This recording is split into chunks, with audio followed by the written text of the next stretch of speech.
تولج الليل في النهار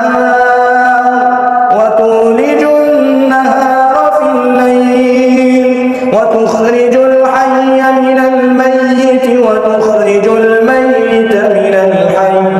وترزق من تشاء بغير حساب. لا يتخذ المؤمنون الكافرين أولياء من دون المؤمنين ومن يفعل ذلك فليس من الله في شيء